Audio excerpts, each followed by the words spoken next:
Halo semuanya, perkenalkan nama gue Andika Saputra. Kali ini gue akan sedikit memaparkan perihal materi pengantar literasi digital yang dimana Artificial Intelligence.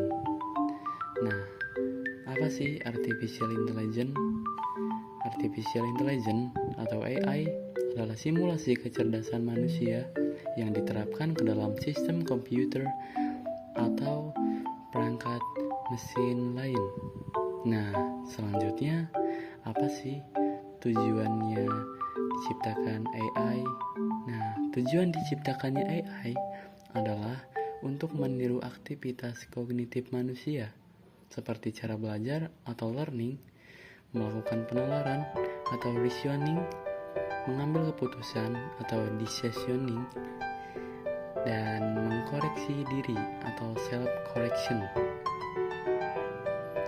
Nah, selanjutnya, perangkat yang menerapkan AI dapat melakukan setidaknya satu di antara 4 hal berikut, yaitu acting humanly atau sistem dapat bertindak seperti manusia, thinking humanly, sistem bisa berpikir layaknya manusia, dan thinking rationally, sistem mampu berpikir secara rasional.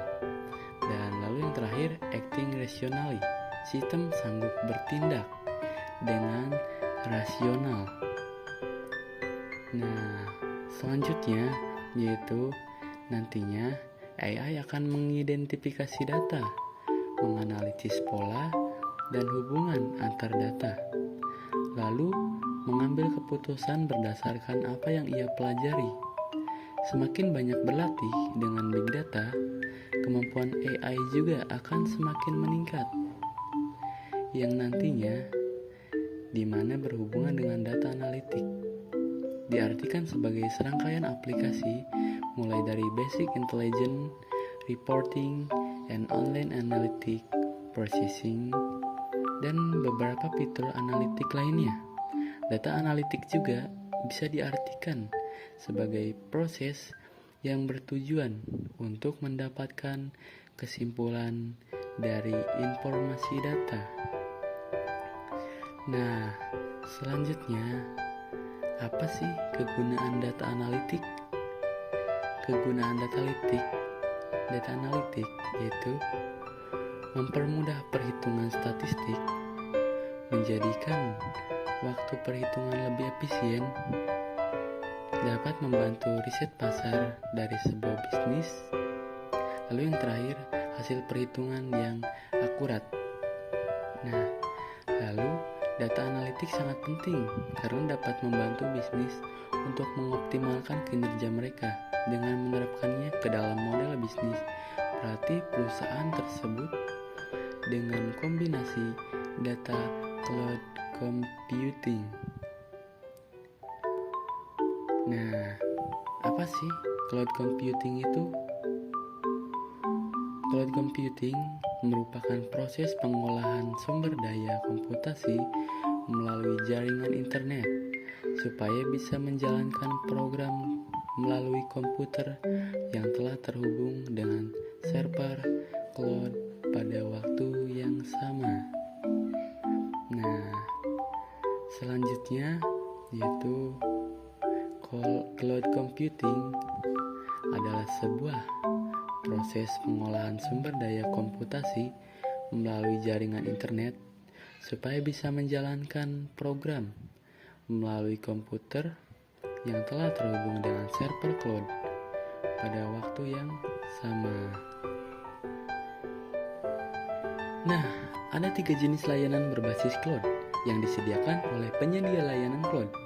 Di antaranya yaitu SaaS atau Software as a Service, dan PaaS atau Platform as a Service, dan IaaS atau Infrastructure as a Service.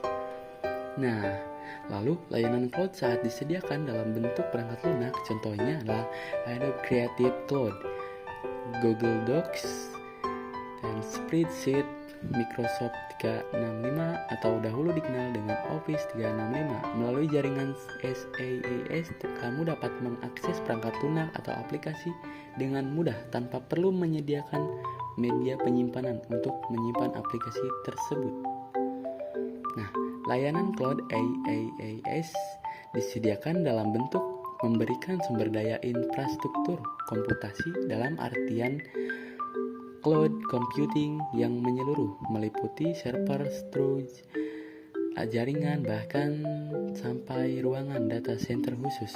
Apabila dianalogikan ketika kamu menyewa layanan IaaS, artinya kamu sedang menyewa komputer virtual yang masih kosong. Setelah disewa, kamu dapat dengan bebas menambahkan komponen komputasi seperti CPU, RAM, storage, dan lain sebagainya. Nah, layanan cloud IaaS disediakan dalam bentuk platform yang bisa kamu gunakan dalam membuat aplikasi atau perangkat lunak.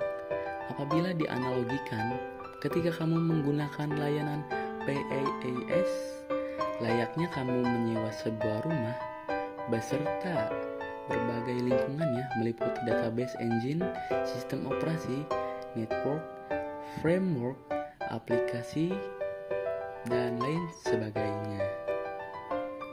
Nah, selanjutnya, apa itu blockchain? Blockchain merupakan teknologi sistem yang menyimpan data transaksi mata uang digital. Sistem ini tidak dikelola oleh pihak ketiga seperti bank, melainkan dapat dikelola oleh semua pengguna komputer di internet. Nah, lalu tujuan dari blockchain adalah untuk memungkinkan informasi digital direkam dan didistribusikan, tetapi tidak bisa diedit. Nah, selanjutnya yaitu apa sih kelebihan dari blockchain? Nah, kelebihan dari blockchain yaitu yang pertama adalah desentralisasi, yang kedua transparansi, yang ketiga keamanan yang sulit ditembus, dan yang keempat memangkas biaya. Nah, baik, sepertinya dirasa pemaparannya sudah selesai dan baik. Terima kasih telah menonton, dan mungkin demikian pemaparan dari saya. Terima kasih telah menonton.